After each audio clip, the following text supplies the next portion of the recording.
In this video, we're going to talk about back pain, and we're talking specifically about something called anterior posterior pelvic tilt. Now, this isn't everybody who's got back pain, but it is a lot of people, and if I've sent you this video, then it probably is you. So what we're going to do is, if this is your hips, the triangle is your hips, is your head, and this is your leg, knee, and then foot here like this.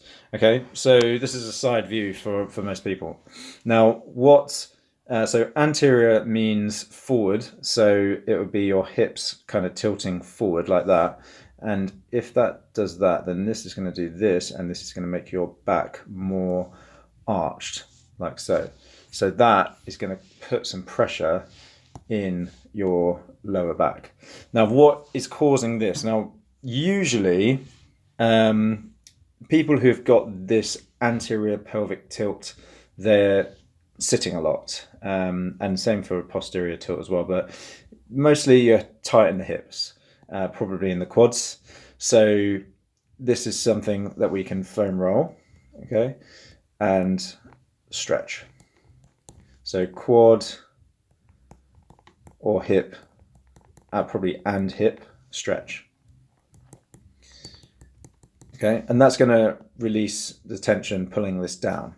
Now, not only is this tight, but probably this hamstring, which touches to the back of your knee, touches up onto the hip here, is probably loose. You know, if you can fold all the way forward and touch your toes, and no problem, you're specifically hinging at the hip rather than your spine, then this is probably you. So we want to strengthen the hamstrings and probably glutes as well, and glutes. Okay, so glutes are your bum muscles here. They might be tight, they might be loose, it depends on the person, but generally the thing that we see the most with this anterior pelvic tilt is that your hamstrings are super lengthened and your hips are very tight, and then you just get this really excessive arch in your back, and you can see it on people.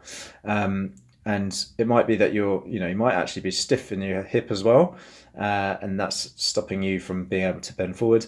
The anterior pelvic tilt is basically the opposite, a little bit more uncommon, but basically your pelvis is tilting backwards this way, and then you might be flattening your back. Again, things that can cause this are just habit as well. So this is a terrible drawing, but get the idea. Oh, yeah, there we are. So rather than it tilting backwards this way, it's tilting up that way. So it could be the opposite. So it could be loose hips, tight hamstrings causing that.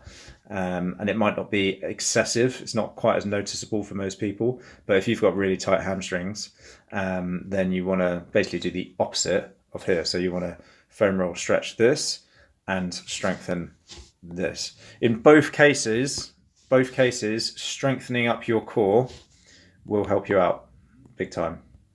Okay, so we're talking about planks. You've got the McGill Big Three.